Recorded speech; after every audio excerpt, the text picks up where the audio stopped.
लगभग कंसेप्ट जो लोगों को क्लियर कर दिया, लेकिन फिर भी कुछ एक ऐसी चीजें होंगी जो पत्रकार जो है कि मीडिया बंधु जो है करना चाहेंगे आपसे। राहुल डबास जो है समाचार प्लस से सबसे पहला सवाल वो करना चाहेंगे आपसे। राहुल, मैं थोड़ी आगे आ जाता हूँ सर, बस आप नजर रखें। आगे आ जाए, आगे ताकि आपकी तस्वीर भी नजर आ जाए। आगे सवाल करें, वो आप ले रहे अपने हाथ पे। सर कुछ बुनियादी जी रखिए और करीब आ जाए। मेरी आवाज पहुंच पा रही है आप तक?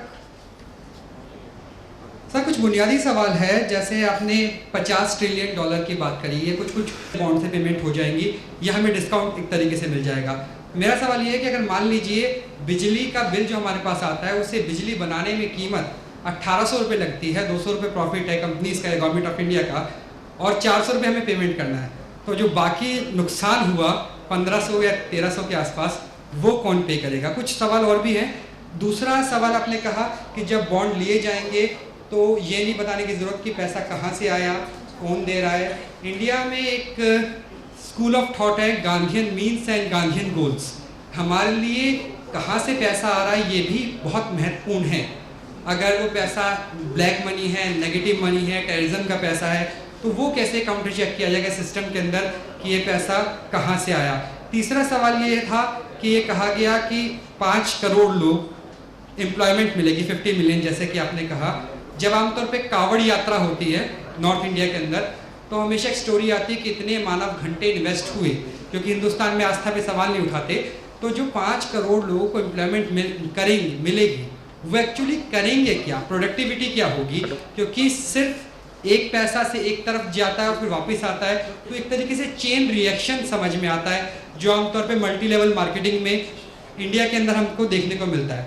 एक आखिरी सवाल ये भी है कि ये भी कहा गया कि बहुत सारे लोग ऐसे होंगे जो करोड़पति बन जाएंगे और जो हमारा लिविंग कॉस्ट है वो कम हो जाएगा।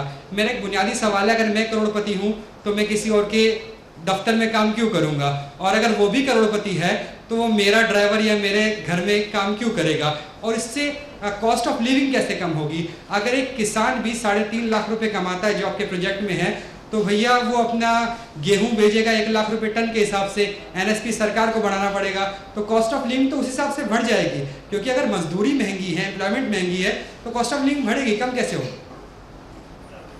देखिए जी, सबसे बड़ी बात तो यह आपने 5-6 सवाल कर दिए मेरी एज के मुताबिक, मुझे तो याद ही नहीं रहे क्या।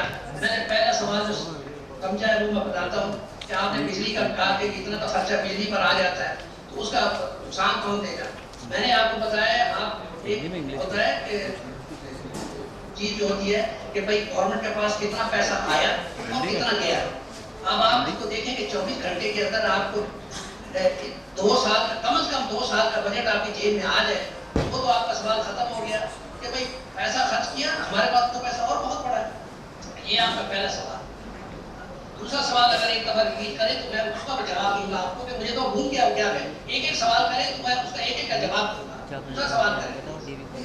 एक सवाल ही सप्लीमेंट ये है, जैसे ग्रीस की इकोनॉमी हमारे यहाँ माना जाता है, यूरोप में ग्रीस की इकोनॉमी डाउनफॉल में जा रही है क्योंकि उन्होंने कर्जा इतना ले लिया है जो उनके जीडीपी से भी 2-3 टाइम है।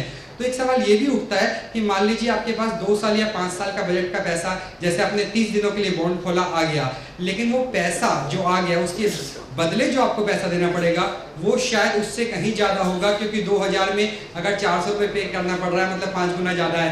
यानी हो सकता है हमारे पास 2 साल का बजट आ जाए लेकिन उस पर खर्चा 10 साल तक लगना पड़ेगा। गवर्नमेंट बेच रही है, ये तो आपने गवर्नमेंट को पैसा दिया और ये डेट नहीं है, गवर्नमेंट आपको बॉन्ड दे दिया, खत्म बात होगी। आपकी वो सवाल यहाँ खत्म हो जाता है कि ये उधार नहीं है, गवर्नमेंट ने ये वापस नहीं करना, कभी भी नहीं करना, क्योंकि उसने एक चीज खरीदी आपसे और दूसरी चीज को दे दी। ये वो चीज है जो कि नलीफाई कर देती है इसका तो भाई वो पैसा आपको बहुत ज्यादा वापस करना, ये वो बॉन्ड तो नहीं है, वो तो इंटरेस्ट वाले बॉन्ड थे जो कि आप सोच रहे हैं। ये तो बगैर इंटरेस्ट के बॉन्ड है और ये एक सौदा लिया, एक हाथ से दे दिया, दूसरे हाथ से आपने गवर्नमेंट ने उसको दे दिया, तो इसका इतना फायदा है कि लोग लेंगे।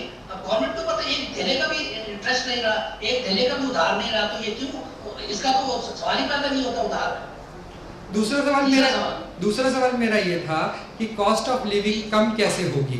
अगर करोड़पति मैं हूँ, करोड़पति के यहाँ काम करता हूँ, करोड़पति मेरे यहाँ काम करता है और करोड़पति खेती करता है, जी बहुत अच्छा सवाल है। देखिए आपका कॉस्ट ऑफ लिविंग किस चीज पे डिपेंड करती है, डायरेक्ट और इनडायरेक्ट टैक्सेस, इंटरेस्ट। अब आपने जो गवर्नमेंट को जो चीज आपको बेच रही है उसके ऊपर कम से कम 40 to 60% टैक्स लगा हुआ है, वो टैक्स लगा हुआ है और उससे कीमत जो है आपकी जो है बढ़ गई है।